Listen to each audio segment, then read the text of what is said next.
automatiquement, ils deviennent l'État. C'est ce que vous ne comprenez pas en fait. C'est quand tu es de l'autre côté que tu te bats pour aller au pouvoir, tu es terreau. Mais dès que tu arrives au pouvoir, tu deviens l'État même. Mais on a vu ça en Syrie. Ok. Les terreaux là, ils ont combattu Bachar al-Assad pendant des années. Aujourd'hui, ils sont devenus l'État juste quand on les a reçus en Russie. Le roi même des terreaux là, il a été reçu en Russie par Poutine pendant que Bachar al-Assad, l'ex-président, était en Russie. Vous comprenez? C'est pour vous dire que tout ce que vous voyez au Mali ne profite à aucun Malien. C'est des conneries. Ça ne profite à personne au Mali. Personne, que ce soit l'État, que ce soit les terreaux, c'est le peuple malien qui paye les pots cassés.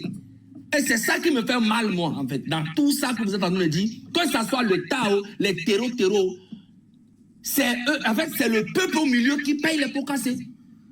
Pour des histoires qui n'ont ni tête ni queue. Et c'est une vérité. Donc, pourquoi on se prend la tête pour ça, en fait? Moi, je prie à ce que la paix revienne au Mali et que les Maliens profitent vraiment de leur pays dans les bombes, dans les... Le Mali a tout, c'est trop. Les Maliens sont dans la souffrance depuis combien d'années? Il faut que ça s'arrête à un moment donné. Sinon, tout ça, c'est le peuple malien qui paye les pots cassés. Donc, arrêtez d'envoyer les histoires dans les dictionnaires, dans les gros français, dans les trucs historiques. C'est terre à terre, les histoires en Afrique. C'est terre à terre. Même un enfant de CPR, tu lui expliques, il comprend. Merci.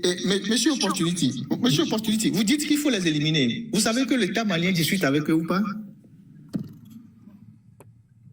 Ils en ont enrôlé certains même. Est-ce que vous savez que l'État malien, malien discute avec eux ou pas? Oui, bien sûr, il y a eu des...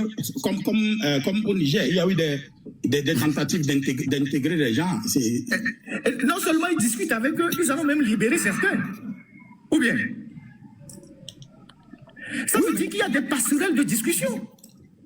Oui, moi, je ne sais pas si je ne trouve pas les bons mots pour dire ce que je suis en train de dire, mais je ne suis pas contre les dialogues et autres là. Mais voir des gens qui viennent attaquer la capitale et utiliser des méthodes de terror pour bombarder et autres là, ces gens-là, c'est des animaux, ils sont éliminés. C'est tout ce que je dis. Ok, merci beaucoup. Bon, moi aussi, je vais m'en arrêter là. Bon courage à tout le monde.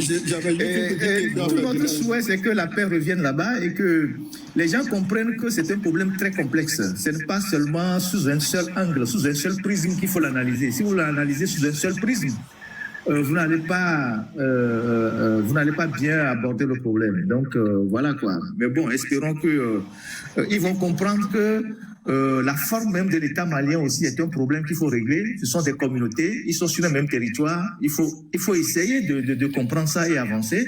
Et comme Romarison aussi a eu à le dire, à un moment donné, même si on sait qu'ils sont en guerre, c'est compliqué pour eux, mais à un moment donné, il faut essayer d'aller vers des approches qui permettent que les armes se taisent et que bon, les populations retrouvent un minimum de sérénité. Et vous savez pourquoi on dit tout ça? Parce que nous qui sommes les pays de la côte, on a la pression. Nous qui sommes les pays de la côte aujourd'hui, on n'a pas seulement la pression djihadiste. Hein. Vous arrivez aujourd'hui à Lomé, vous avez de plus en plus des communautés de nos frères du Sahel qui s'installent chez nous et qui vont provoquer aussi demain l'équilibre de nos pays. Et il y en a de plus en plus qui sont là. Ils viennent par vagues. Ils s'installent parce qu'ils fuient la guerre chez eux. Ils s'installent chez nous. Et demain, leur présence massive chez nous vont créer aussi des problèmes en interne chez nous. Donc, exactement des intérêts à ce que la guerre finisse chez eux pour que ces gens retrouvent dans leur pays. Vous arrivez aujourd'hui à Lomé, dans les quartiers périphériques, il y a beaucoup de Sahéliens qui viennent en masse et qui s'installent. Et qui sont en train de... Et demain, ces gens-là vont créer un déséquilibre entre les communautés. Ça aussi, c'est une réalité que vous n'abordez pas. Monsieur Ditri, je vais poser une question. En fait, je vois des gens dans les commentaires qui disent « tu ne comprends absolument rien de ce qui se passe au Mali ».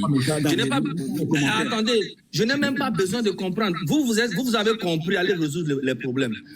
Maintenant, j'ai une question, hein, monsieur Ditri. Tu vois, c'est quoi la différence entre monsieur Opportunity qui dit il faut éliminer tous ces gens parce que ce sont des animaux et aussi les terreaux qui disent qu'il faut éliminer tous les gars de l'État.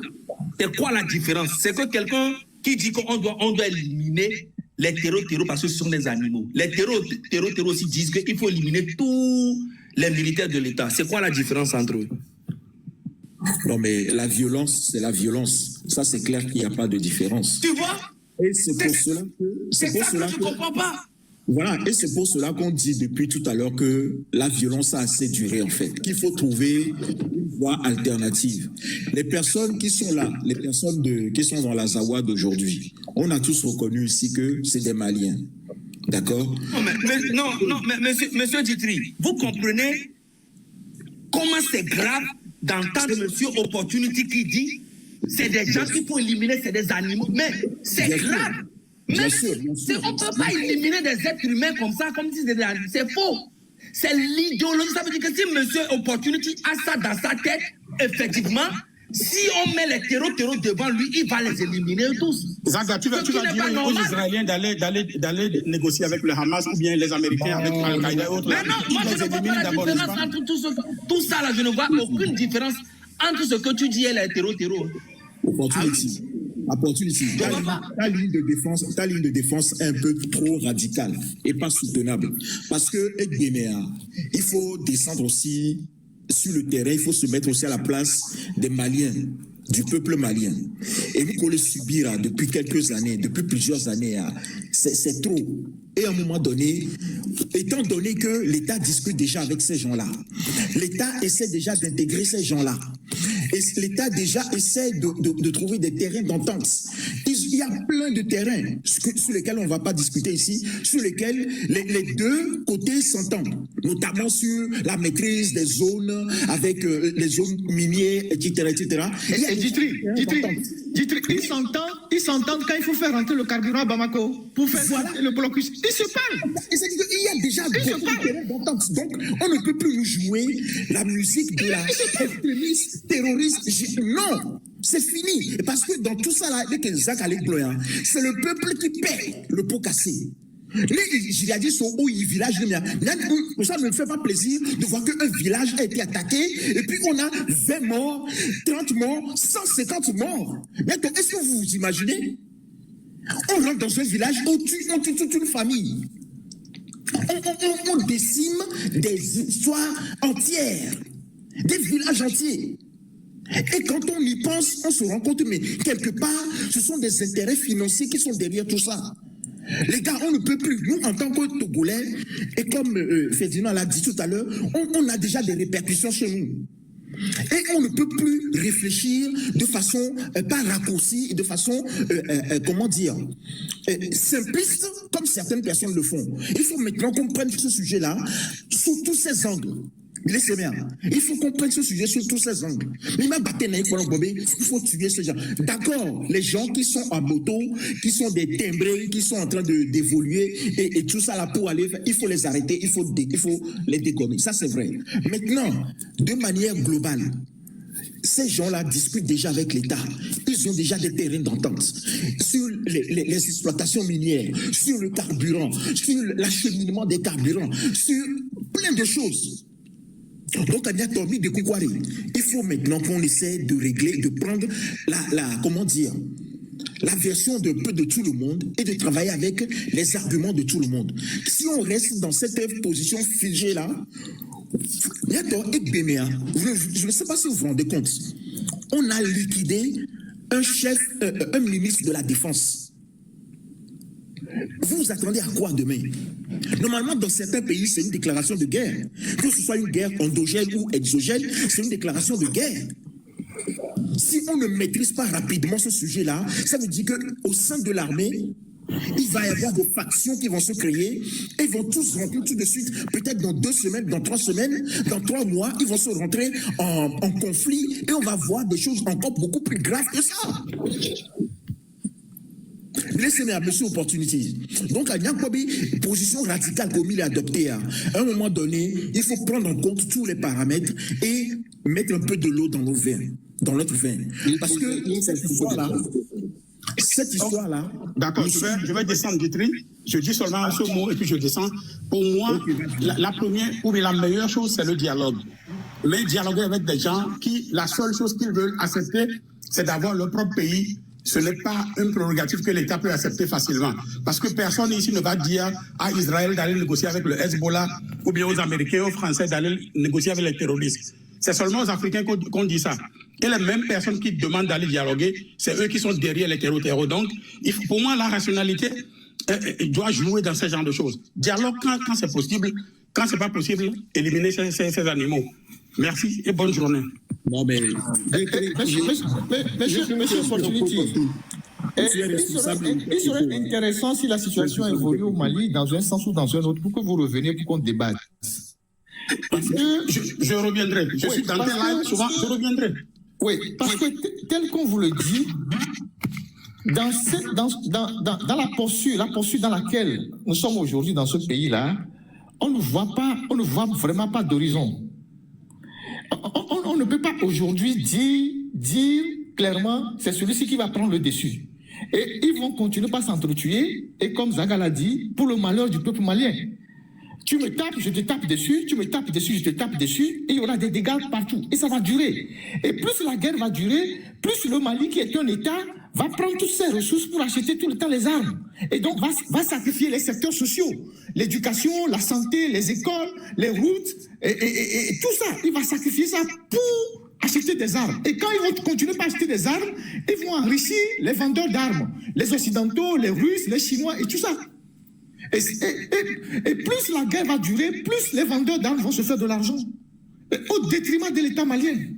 Donc, à un moment donné, il faut avancer, il faut essayer de trouver... On ne dit pas qu'il faut faire la part belle à ces gens-là, c'est des gens, c'est des fous, mais les gens qui sont au nord, qui se réclament de la Zawad, c'est vrai que parfois ils s'allient au terreau, mais on connaît leurs revendications aussi. Donc, vous voyez, il faut mettre tout ça dans la balance pour essayer de voir comment il faut avancer. Sinon, après, ça va être compliqué. Hein? Ça va être compliqué, malheureusement. J'ai juste une question pour Ferdinand. Oui. Ramenons le niveau de ce débat à notre pays, le Togo par exemple. Je prends un exemple. Ça veut dire que, puisque j'entends les gens dire qu'il faut leur céder cette partie-là. Personne n'a dit ça. Personne n'a dit ça ici. Personne n'a dit qu'il faut leur céder une partie. Voilà. On dit qu'il faut aller dans un fédéralisme. Exactement. Voilà. Sauf que ces gens-là ont bien précisé que ce n'est pas un fédéralisme qu'ils veulent, mais ils veulent... C'est autour de la table de discussion qu'on décidera. C'est ça le problème. Vous ne pouvez pas parler à leur place. Ils disent que nous voulons l'indépendance. Mais une fois qu'on est dans une discussion, ils peuvent céder sur la question de l'indépendance. D'accord. OK. Deuxième chose, c'est au niveau de notre combat nous-mêmes, avec notre pays. On voit à chaque fois que les gens sortent, on massacre les gens et tout ça là.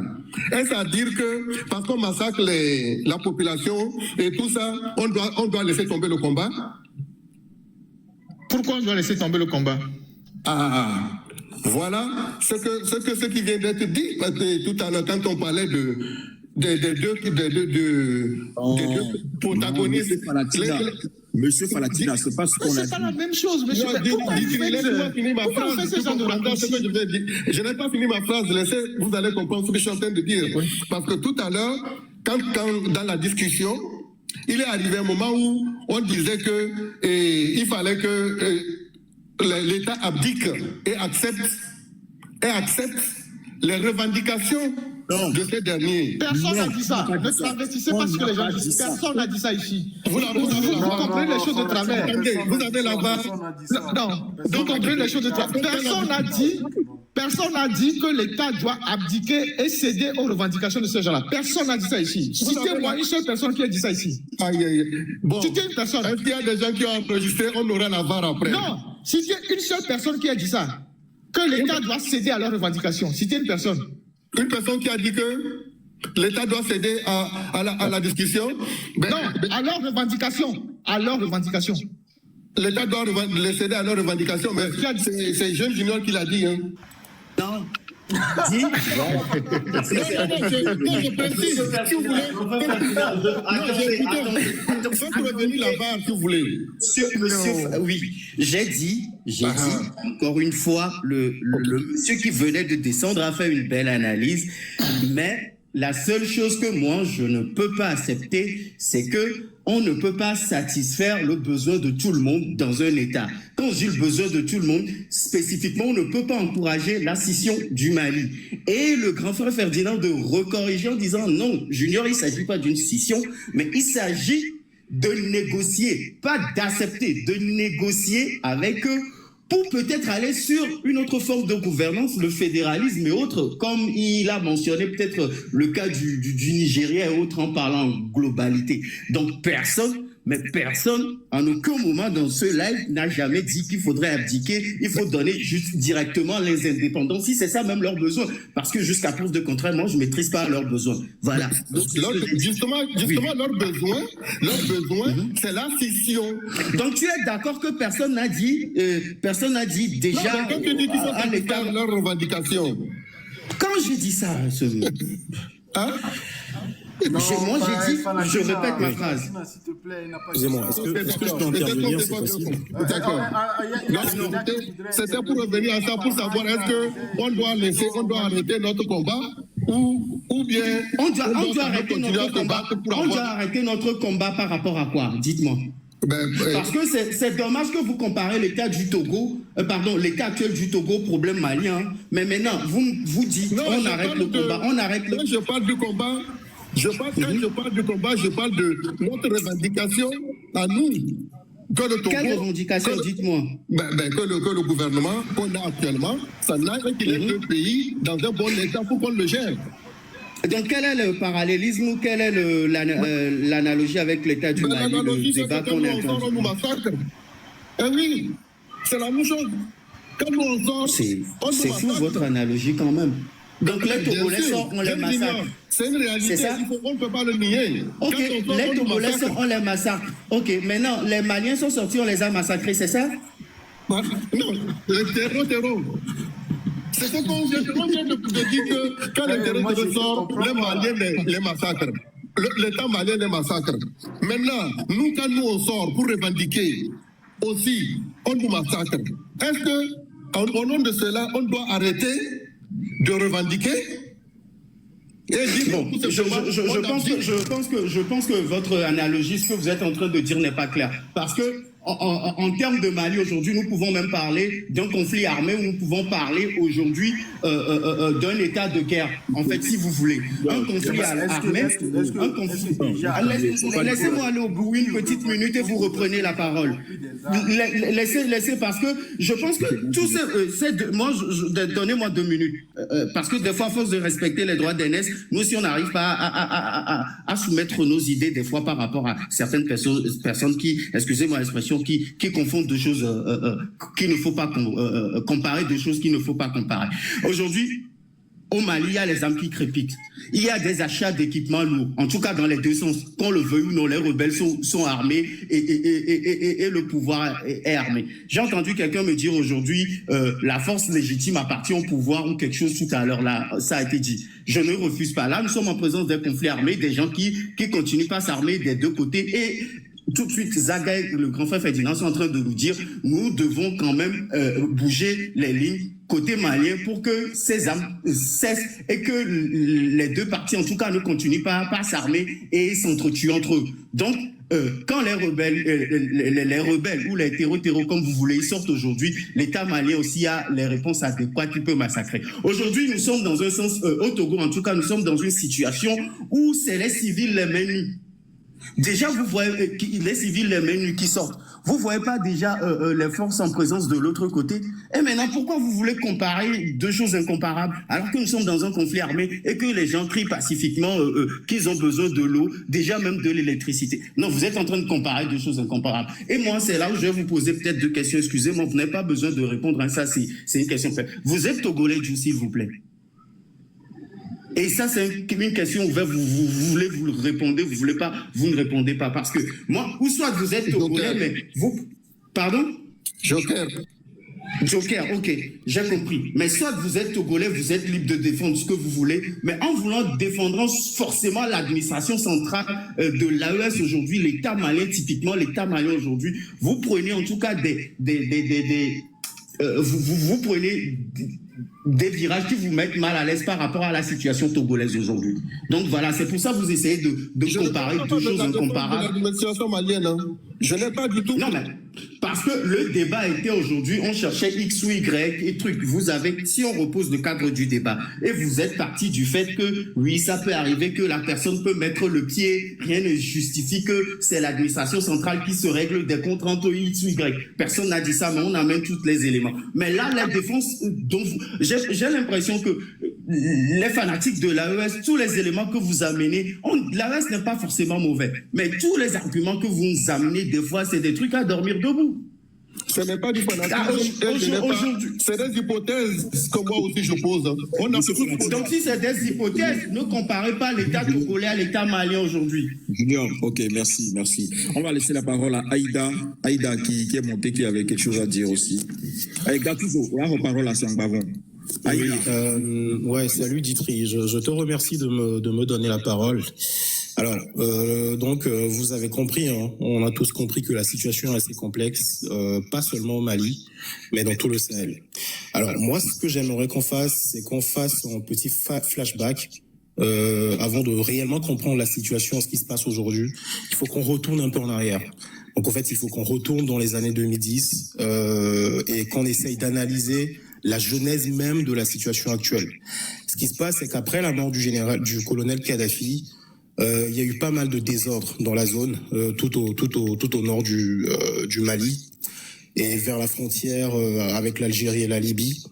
Donc, en fait, la France, en 2011 ou en 2013, alerte l'État malien. Je pense à l'époque, j'ai oublié le nom du président malien qui dirigeait le pays. Donc, en fait, l'État français alerte le gouvernement central malien d'une avancée des djihadistes vers Bamako. Apparemment, ils descendent vers le Sahel. Il y a des colonnes de djihadistes qui descendent vers le Sahel et qui vont vers le sud du Mali. Donc, en fait, il y a une alerte qui a été donnée par l'État français. L'État français propose une intervention militaire. Le Mali a demandé une intervention aérienne. Apparemment, il y a eu des changements, il y a eu un accord et finalement, l'armée française est intervenue au sol, d'où l'opération Serval. C'est comme ça que l'histoire a commencé en 2013. Ce qui se passe, c'est que l'armée française est restée au Mali pendant près d'une dizaine d'années, voire un peu plus. Et au fait, la situation s'est relativement stabilisée et ils ont réussi à contenir les soi-disant djihadistes. Alors, ce qu'il faut comprendre, c'est qu'il y a deux factions d'armées, au fait, qui causent problème à l'État malien. Donc, au fait, il y a les djihadistes, du coup, les terreaux, qui, eux, au fait, défendent un idéal religieux. Il y a un micro aussi assez malaisant.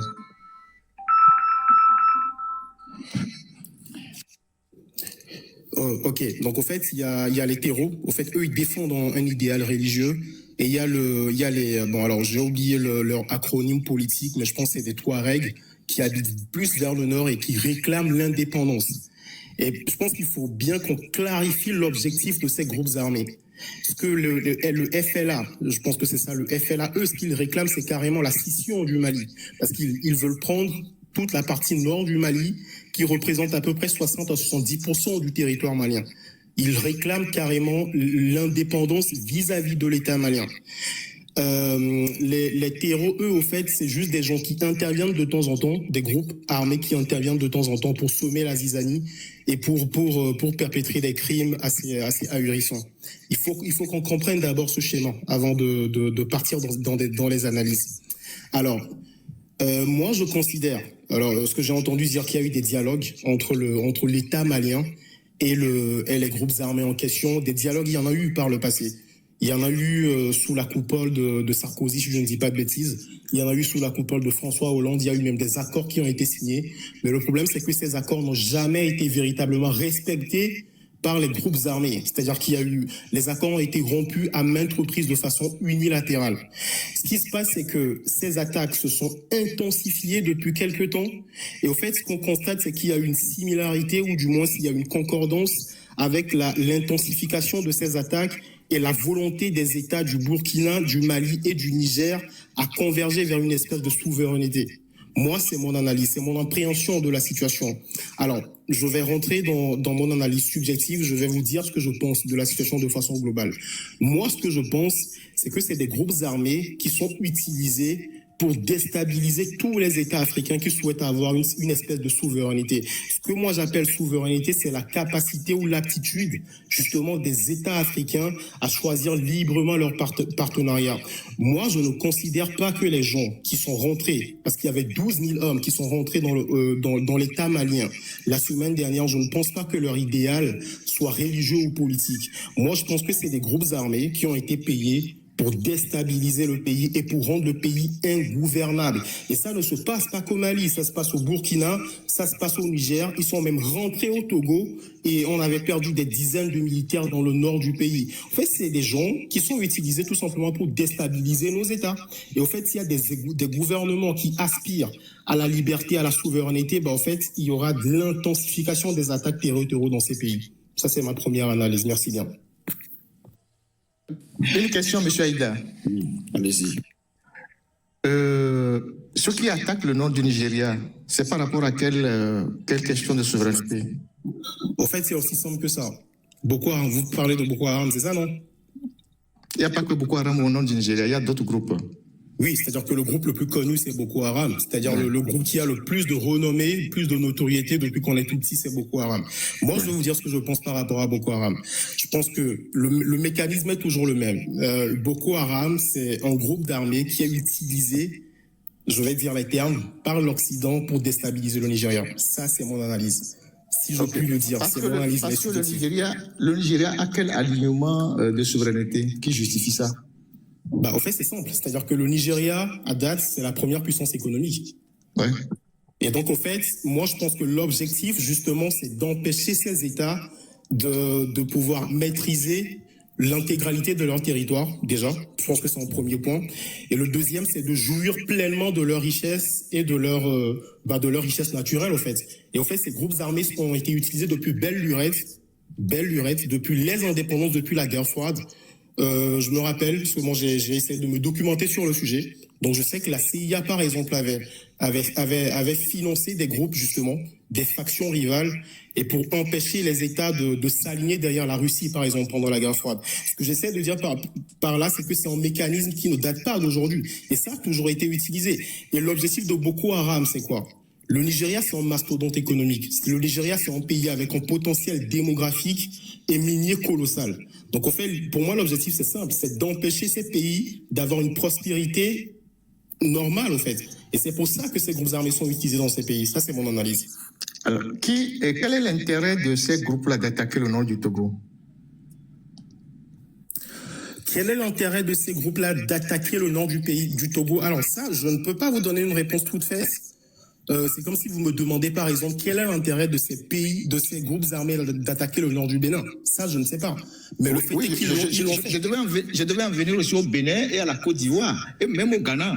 Parce que quand vous parlez de souveraineté comme un élément majeur de votre analyse, qui fait que ces pays-là sont régulièrement attaqués par des groupes armés, tout ça, vous occultez en réalité les problèmes internes même de ces pays-là. Vous occultez les problèmes de gouvernance, les problèmes internes liés à ces pays-là, la forme même de l'État de ces pays-là. Vous imaginez que le Mali a connu au moins, dans la dernière période, au moins 7 ou 8 coups d'État. Vous avez au moins en idée ce que ça a désorganisé comme désorganisation de l'État malien, les coups d'État? Parce qu'on ne voit pas cet aspect-là. On ne le voit pas parce qu'on a vite fait ici, nous avons équilibré le débat en disant tout ce qui se passe dans cette zone-là, il y a des facteurs exogènes, il y a des facteurs endogènes. Mais vous essayez d'occulter les facteurs endogènes en disant oui, s'il se passe des problèmes là-bas, c'est l'extérieur. C'est tout ce qu'on entend depuis un certain moment avec certains Africains. Tout est de la responsabilité des gens de l'extérieur. Donc à l'intérieur, il n'y a aucune responsabilité. Non, mais je me permets, je rebondis assez rapidement sur ce que vous dites. Non, je vais terminer. À l'intérieur, il n'y a aucune responsabilité.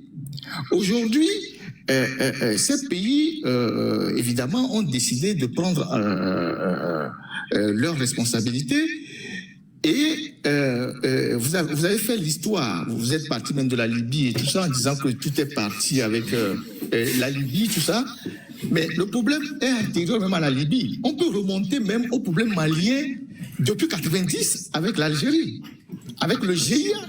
Quand l'Algérie a repoussé le GIA, les terroristes du GIA, avec Abbassi Madani et Ali Belhadji, quand l'Algérie a été ensanglantée dans les années 90-91, avec les répercussions des attentats en France, quand l'Algérie a vaincu ces terroristes-là et les a repoussés dans le Sahel. C'est depuis 90 que ça a commencé cette histoire. Ça ne peut pas commencer avec Kadhafi. Il les a repoussés dans le Sahel, puisque l'Algérie a une frontière avec le Mali.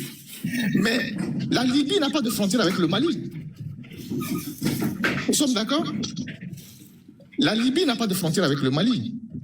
Donc, le problème au Mali est antérieur même à la chute de Kadhafi. Si un pays devait être déstabilisé par la chute de Kadhafi, c'était le Niger. Alors, vous permettez, monsieur Ferdinand? Allez-y.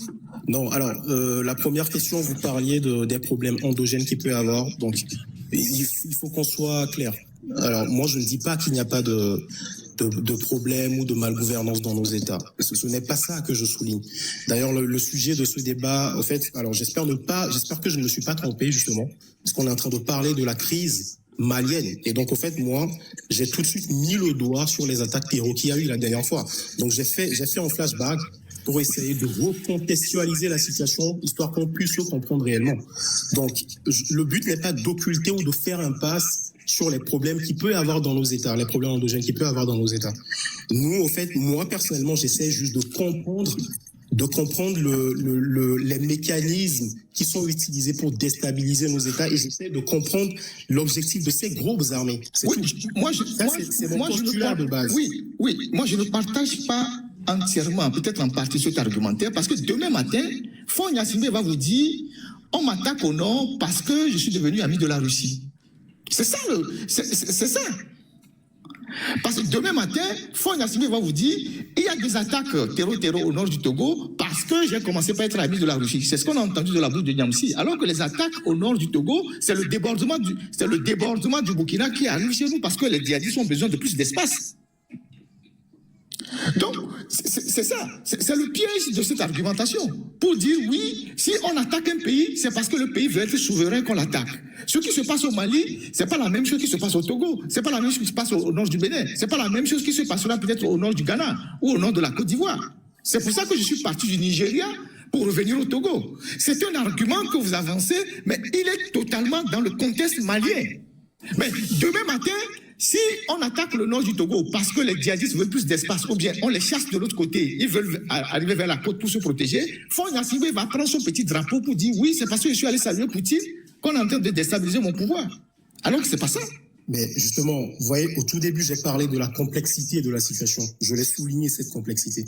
On est d'accord que la situation est très complexe. Et en fait, c'est justement notre capacité à bien analyser la situation qui va nous permettre d'être lucide, au fait, face à ce qui se passe en Afrique. Et voilà. Alors, et donc, il faut prendre le problème au cas par cas. Je suis d'accord avec vous. Ok, au cas par cas, il ne faut pas généraliser. Oui. Je suis d'accord avec vous en parlant du fait qu'il y a des chefs d'État qui vont forcément utiliser ce levier-là pour manipuler leur peuple, pour manipuler leur masse, pour s'exonérer de leurs responsabilités. Ça, on est totalement d'accord. Mais encore une fois, le fait est que moi, j'essaie d'avoir une analyse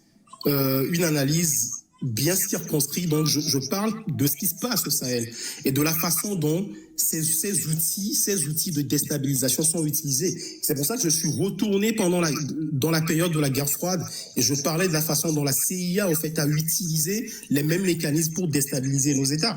Donc, moi, je comprends votre analyse. Vous êtes en train de faire une analyse sous votre prisme à vous. Et moi aussi, je fais une analyse. Alors, vous pouvez ne pas être d'accord sur ce que je dis, ou partiellement, ou totalement. Non, on se rejoint quelque part, mais pas sur l'ensemble. On se rejoint quelque part, mais pas sur l'ensemble. Oui, mais le fait est que moi, je fais une analyse en fonction des éléments historiques et politiques que j'ai en ma possession. Et il y a beaucoup d'analystes, même non africains, qui font aussi les mêmes analyses, qui sont occidentaux, au fait, qui parlent au fait de cette déstabilisation de l'Afrique et qui est voulu, et au fait, ils parlent carrément d'un processus de recolonisation, d'une volonté de recolonisation des puissances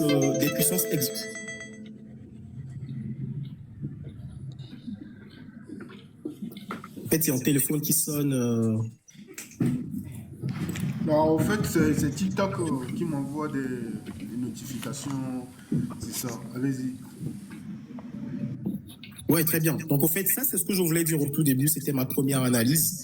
Et il faut comprendre que tout ça n'est pas neutre. C'est-à-dire que des gens qui débarquent, 12 000 hommes qui attaquent un pays d'un coup, à travers 7 attaques simultanées, je pense qu'il y a forcément des entités exogènes puissantes derrière. Non, mais ce pas des gens qui débarquent, ils sont des citoyens du pays, ce pas des gens qui débarquent. Non. C'est-à-dire que, en fait, il y a des pays, il y a des villes frontalières qui ont été attaquées, par exemple. Donc, en fait, les 12 000 hommes n'étaient pas dans le pays depuis longtemps. C'est-à-dire qu'il y a eu des groupes armés qui sont venus de l'extérieur aussi. Donc, il y a des villes frontalières qui ont aussi été attaquées. On est d'accord qu'il y avait forcément des Maliens dans le lot. Oui, on est d'accord, c'est des citoyens maliens. Les Maliens sont majoritaires. Ils sont aux 3 frontières, ils sont au centre, ils sont un peu partout, ils sont majoritaires. Et on connaît les communautés. Après, s'ils ont des alliances et qu'ils ont des appuis qui sont venus de l'extérieur, c'est un fait. Mais majoritairement, c'est des Maliens. Alors, moi, ce que j'essaie de dire par là, pour chuter, c'est simple. C'est-à-dire qu'il faut qu'on s'intéresse aussi aux marionnettistes. C'est-à-dire que donc quand tu vas dans un cirque, tu regardes le pantin, mais tu regardes aussi la personne qui tire la ficelle. Moi, c'est hyper important parce que en 2024, il y a eu une attaque contre l'armée malienne dans le nord avec la frontière, sur la frontière Mali-Algérie. Et au fait, on a l'armée ukrainienne a réclamé, c'est-à-dire, je ne sais pas l'expression adéquate qu'il faut utiliser. Au fait, l'armée ukrainienne a avoué publiquement avoir participé à l'attaque contre l'armée malienne. Et au fait, apparemment, la dernière fois, je n'ai pas les infos parce qu'il n'a pas eu de communication officielle, mais apparemment, il y avait encore des militaires ukrainiens dans le coup qui ont piloté des drones. Donc, au fait, moi, je pars du principe qu'au vu de tous ces éléments, je considère qu'il y a forcément des entités exogènes qui sont des puissances, au fait, qui tirent les ficelles. Et moi, c'est sur ça que je voulais mettre mon doigt. Merci bien.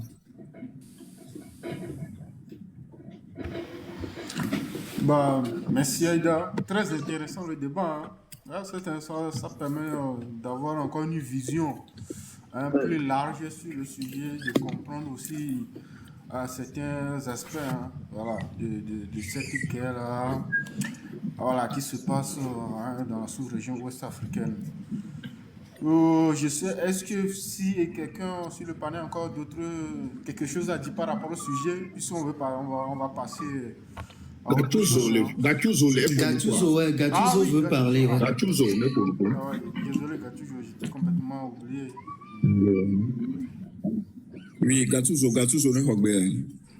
le Cameroun, on a même les micros à bord, parce que les micros leur nom. Gattuso. Bon. Et Aïda, je voudrais te remercier. Je voudrais quand même te féliciter pour l'échange qu'il y a eu avec le grand frère Ferdinand. Une chose est sûre, c'est qu'on se rejoint sur beaucoup de terrains.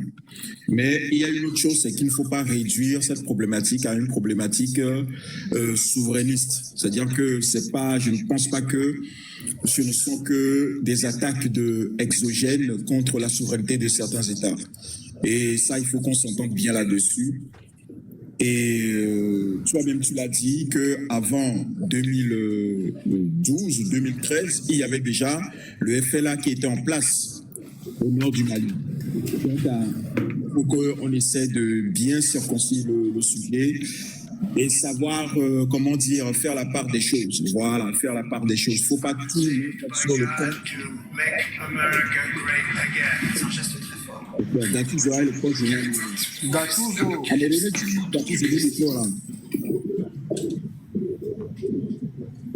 Donc, merci beaucoup, Aïda. S'il vous plaît. On n'arrive pas à le muter. Son micro est un peu... Gattuso. Vous pouvez le descendre en attendant. Voilà, c'est ça. On doit le descendre et puis voilà. Donc, il y a beaucoup de paramètres en jeu. Maintenant, ce qu'il y a, c'est que dans l'histoire récente, on voit qu'il y a beaucoup de pertes en vies humaines du côté de la population malienne. Et pour cette raison-là, je pense qu'il faudrait quand même que les deux parties acceptent de faire des concessions. Voilà. Gattuso, ok. Donc, à Yadjagba, il faut qu'on essaie de réfléchir autour de ça. J'espère que nos amis maliens nous écoutent et qu'ils prennent en compte un peu les échanges qu'il y a eu ici. Je voudrais aussi insister sur le fait que nous avons fait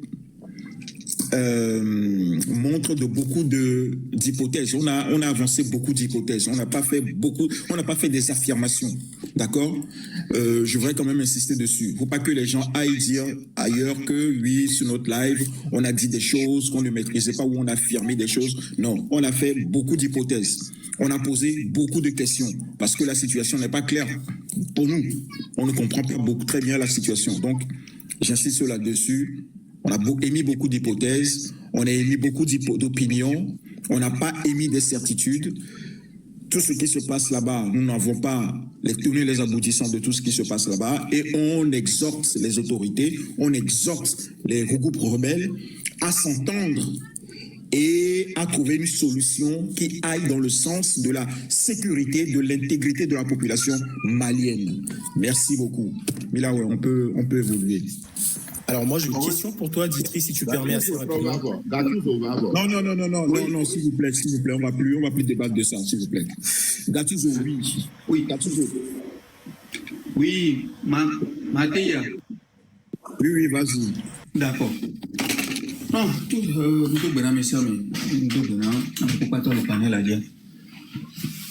que moi je veux dire, c'est que le tout militaire, je suis d'accord que Mali en haut, à l'étranger, on est sorti là, on dit les Mali, on entend le mot. Mais le tout militaire n'a jamais réglé ce genre de conflit. Le tout militaire n'a jamais réglé ce genre de conflit. D'ailleurs, la Russie a soutenu Bachar al-Assad combien d'années, mais finalement, qu'est-ce qui s'est passé? Il est tombé. Est-ce que ce genre de choses ne peut pas nous éclairer plus par rapport à ce qu'on prétend? Puisque depuis, j'entends cette suprématie militaire retrouvée dans ces trois pays-là, en tout cas les trois pays du Sahel qui sont en alliance aujourd'hui, et que jamais de dialogue, jamais de discussion, mais la guerre, parce qu'on est fort. On est fort maintenant. On a acquis des matériels donc, de guerre sophistiqués, très lourds, et qu'avec ça, on va les vaincre. Mais comme Ferdinand l'a dit, des gens qui n'ont pas peur de mourir face à, donc, à une population, à un peuple qui a peur de mourir. Parce que vous tuez 1, 2, 3, 4, 5 terroristes, vous réinventez 10, 20, 40, 30. Ces gens-là, ils sont décidés. Et regardez même ce qui s'est passé donc, le samedi passé, il y a juste une semaine. Les deux groupes qui ont fait les dégâts là, il y a encore quelques mois, ces deux groupes se combattaient. Le JNIM et les frères se combattaient là-bas. Parce qu'ils n'ont pas les mêmes idéologies. Le JNIM veut donc instaurer un État où il y a la charia et tout. Donc c'est des intégristes. Alors que les frères là cherchent plutôt une autonomie donc, au niveau de Kidal. Mais pour frapper donc l'État malien, ils se sont alliés et ont attaqué le Mali le samedi passé. Parce qu'ils ont un objectif commun, les gardes de Bamako doivent dégager. Et donc, on va nous dire que les puissances occidentales en question, puisque tout le temps on fuit nos responsabilités en Afrique, et c'est ce qui est dommage. Et quand je vois encore aujourd'hui notre jeunesse faire la même chose, dès qu'il y a une information qui sort de... Moi, je ne dis pas que France 24, RFI, machin sont des gens qui sont dans la vérité absolue. Mais dès qu'une information sort de là, c'est que c'est une fausse information. Et donc aujourd'hui, en Afrique de l'Ouest, les vraies informations, c'est quand ça vient des pays, ou bien des autorités de ces pays-là. Dès qu'une information sort des puissances occidentales, c'est que c'est une fausse information. Et donc, les vraies informations, c'est ces informations-là qui viennent donc de ces pays de l'AES. Et quand aujourd'hui, on voit ce qui se passe, est-ce que les puissances occidentales, même si on sait que ce conflit génère beaucoup d'intérêt et tout, sont aussi derrière le régime? Parce qu'avant, on me disait que, bon, FLA ou bien avant, le MNLA et tout, que les puissances occidentales sont derrière eux, veulent les protéger et tout, pour qu'il y ait plus d'autonomie et tout. Ok. Mais quant à l'alliance qui s'est passée ces derniers temps et qui a permis à cette attaque, les puissances occidentales aussi sont derrière ça. Et donc, à un moment donné, le conflit, cette situation au Mali, en tout cas tous ces pays, c'est compliqué. Et moi, je pense aussi que le tout militaire, ils ont essayé ça pendant combien de temps? Déjà 3-4 ans. Bon, le Mali, ça fait pratiquement 4 ans, non? Qu'est-ce que ça a donné? Qu'est-ce que ça a donné? Et aujourd'hui, tu te brouilles avec un allié capital donc, de cette zone, l'Algérie. Et là, aujourd'hui, concernant cette attaque, c'est l'Algérie et la Mauritanie qui accusent. En disant que c'est parce que le Maroc a reconnu l'autonomie donc du Maroc sur le Sahara occidental, que c'est à cause de ça que cette attaque a eu lieu. Donc que c'est l'Algérie et la Mauritanie qui attaquent, sans jamais reconnaître que c'est eux qui ont enterré, les autorités maliennes qui ont enterré l'accord d'Alger. L'accord d'Alger, ok, on peut dire tout ce qu'on a envie de dire dessus, mais quand même, il y a un équilibre qui a été trouvé et qui peut-être la mise en œuvre pouvait peut-être déboucher sur quelque chose. Mais à un moment donné, ils ont dit non. Nous, on enterre cet accord, nous, on ne veut pas, et on va combattre parce qu'on a les Russes maintenant à côté de nous. On a vu même l'échec même des Russes aussi en Centrafrique. Et quand tu leur dis, c'est que toi, tu es paranoïaque. C'est que toi, tu viens d'une autre planète, je ne sais pas. Et donc, croyant qu'avec la Russie, c'est la sécurité garantie, il n'y aura rien, et on se bombe les torses. Aujourd'hui, le dégât est là. Je pense que, à tête reposée, on doit réfléchir sur ce qui se passe là-bas et sur le tout militaire qu'ils sont en train de mettre en avant et les exercer, peut-être à discuter à un moment donné avec ces gens-là. Comme ça a été déjà fait. Sinon, ça va continuer. Ils n'ont pas peur de mourir. Comment vous allez vaincre les gens qui n'ont pas peur de mourir? Moi, c'est la question. Et quand tu poses cette question, jamais de réponse. Jamais de réponse. Comment vous allez les vaincre? Les gens qui n'ont pas peur de mourir. Donc, la question a été longuement débattue. Je ne veux pas m'étaler dessus.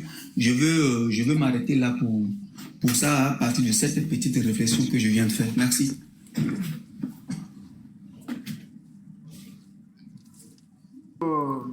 Est-ce que je peux réagir? Je me suis éloigné plus longtemps. Gattuso, merci pour ta contribution. Il y a une ou deux choses que tu as dit dont peut-être il y a des questions ou bien voilà. Quand tu parles de l'accord d'Alger, c'était dans quelles conditions est-ce que ces accords étaient signés? Mais attends, je ne suis pas spécialiste, donc tu ne peux pas me poser. Donc, on sait dans quelles conditions cet accord a été fait. Maintenant, c'est quoi encore la question et qu'est-ce que tu cherches comme réponse? Ok. Tout simplement pour te dire que ces accords étaient signés, c'était en fait des accords pas contraints, parce que le gouvernement était, disons, quasiment inexistant, où il y avait une armée, disons l'armée française, qui, comme en Côte d'Ivoire, séparait le pays en deux, donnant quasiment une partie à ces terreaux. C'est pas vrai? Non, monsieur, c'est pas vrai. Ok, dis-moi là ce qui est vrai. Monsieur, ce n'est pas vrai. C'est une autonomie progressive qui a été retenue dans l'accord, mais vous mentez. Non mais, Gattuso... On n'a jamais donné une zone... Moi, je jamais donné une zone entièrement à un groupe. D'abord. Allez-y, je vous écoute. Tu ne peux pas quand même m'accuser, m'appeler menteur. Mais je dis que... sans information. Mais ça veut dire quoi, ça? Vous parlez de l'accord d'Alger, j'ai donné ma réponse. Vous dites autre chose, mais vous voulez que je sois d'accord? C'est ça? De ce qui n'est pas vrai, ce qui n'est pas écrit dans l'accord?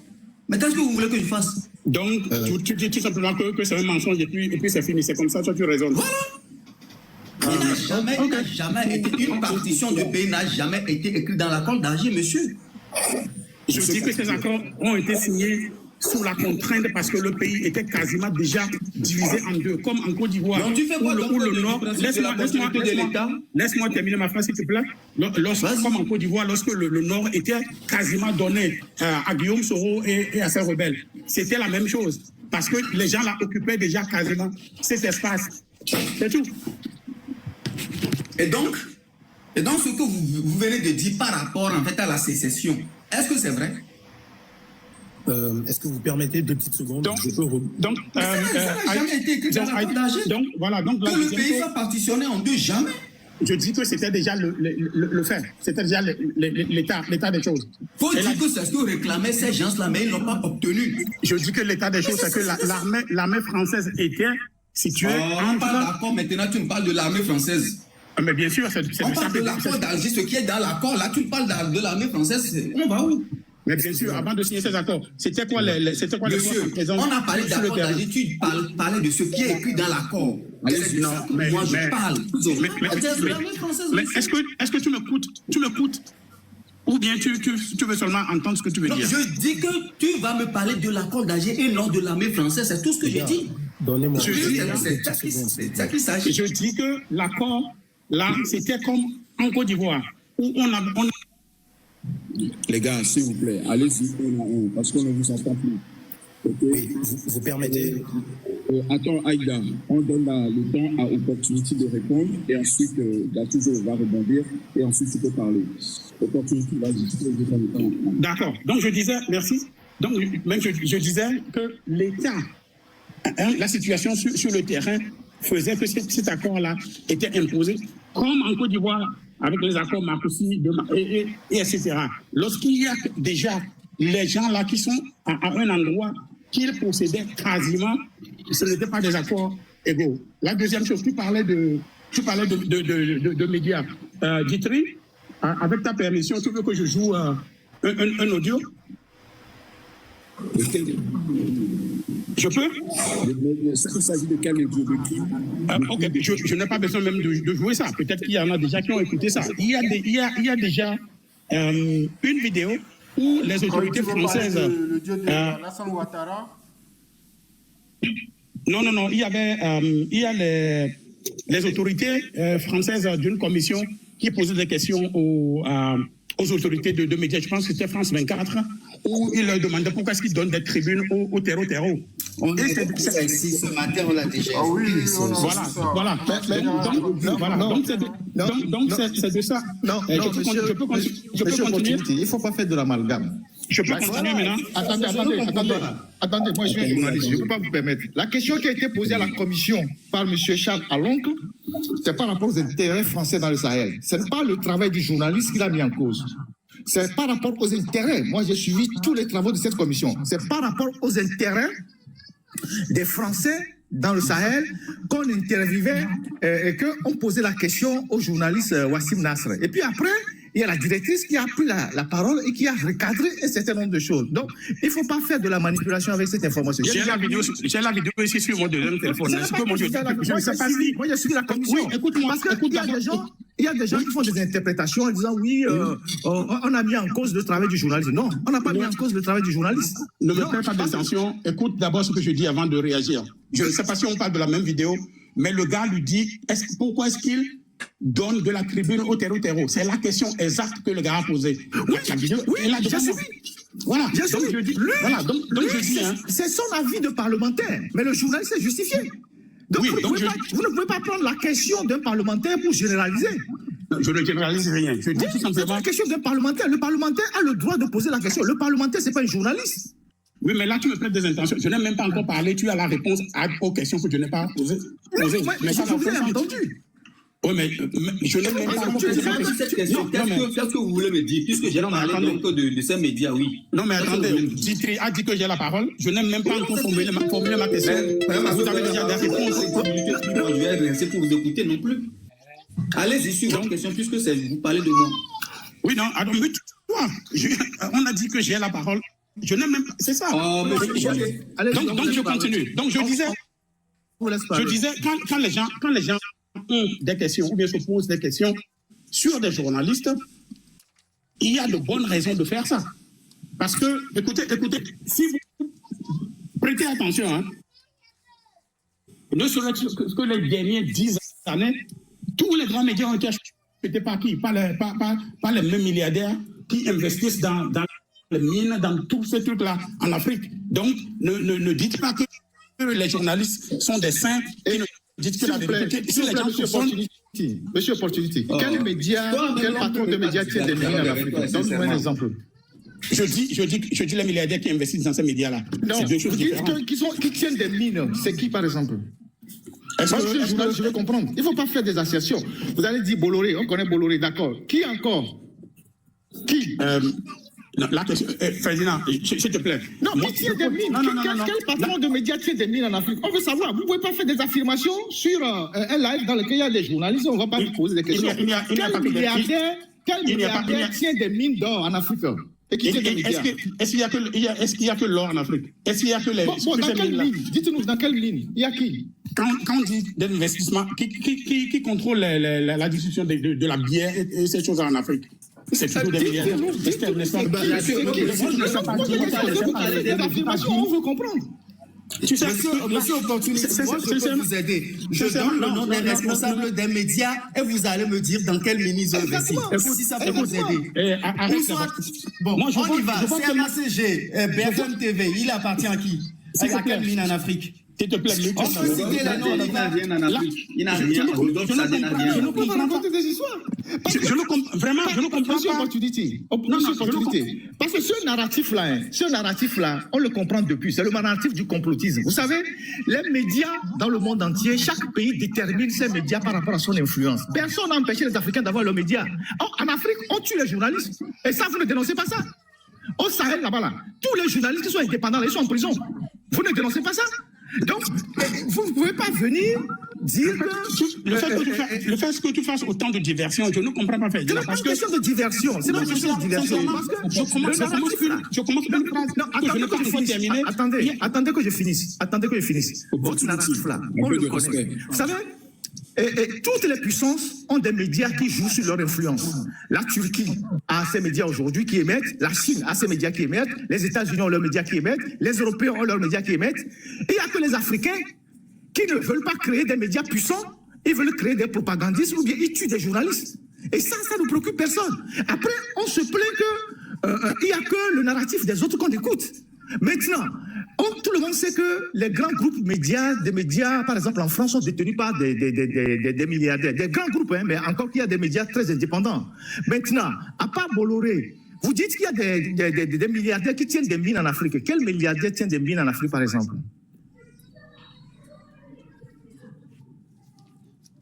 Quel milliardaire tient des mines en Afrique? Ouvrez votre micro. Quel milliardaire tient des mines en Afrique? Moi, j'ai proposé de lui donner les noms pour qu'il nous réponde même, mais bon, il a refusé. Opportunity, ouvrez votre micro. Parce que... tu vois, je parlais, mon micro était fermé. Oui. Quel milliard... On pose des questions précises. Quel milliardaire tient des mines en Afrique? Tu me poses une question. Hein? Juste pour... Maintenant, moi, je parle de narratif des médias. Et tout ce que tu veux, c'est que je te donne la liste de gens. C'est toi qui as des milliardaires qui tiennent des mines en Afrique. C'est pas moi qui l'ai dit. Ferdinand, en tant que journaliste, est-ce que tu vas me dire que les pays n'utilisent pas les médias pour leurs propres intérêts? Mais qu'est-ce que je venais de dire?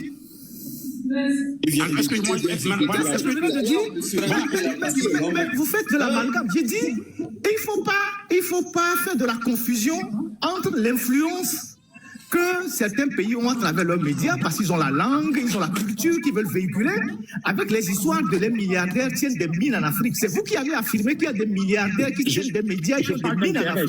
Je veux que tu as parlé de mines d'or. Moi, je parle d'intérêt. Tu l'as interprété en parlant de mines d'or. Vous avez parlé de mines. C'est des gens qui sont mines de mines. Vous avez parlé de mines, c'est moi qui ai ajouté l'or. Mais vous avez parlé de mines, c'est moi qui ai ajouté l'or. Vous avez parlé de mines, c'est moi qui ai ajouté l'or. Et je voudrais savoir quelle mine dans lequel... Je parle d'intérêt que ces gens-là ont. Ils ont les ports, ils sont dans la bière, ils sont dans les matières premières. En quoi est-ce que c'est un truc qui est...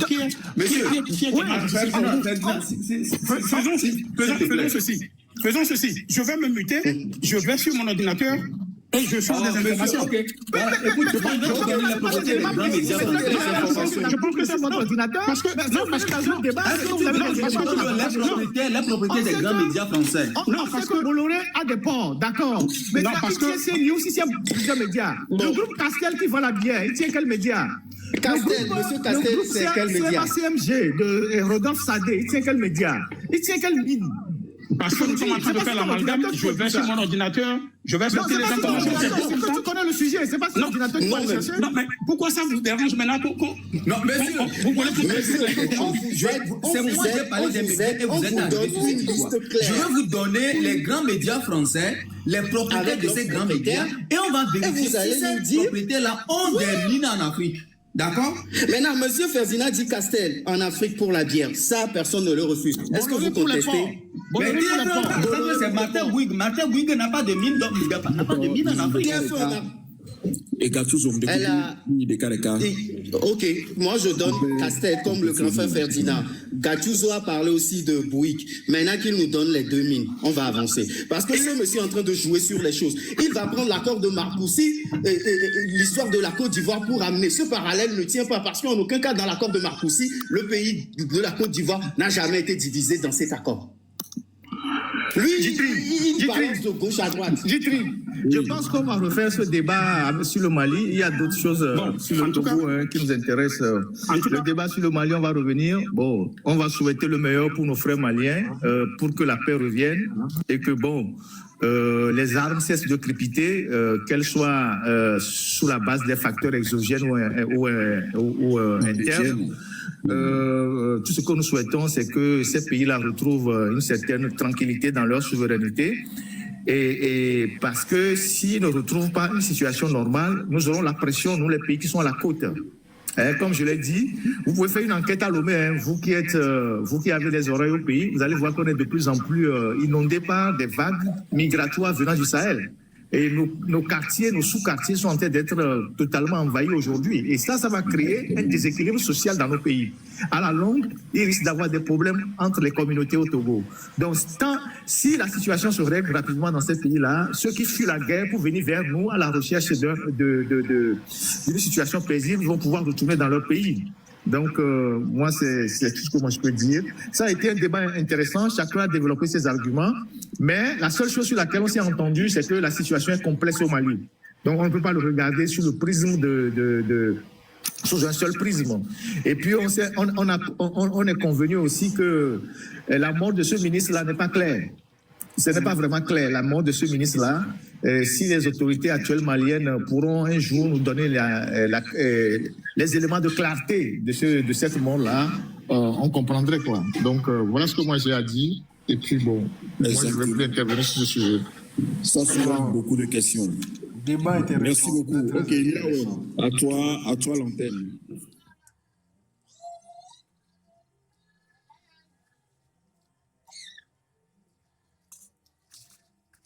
Gabin Adjako, bonsoir.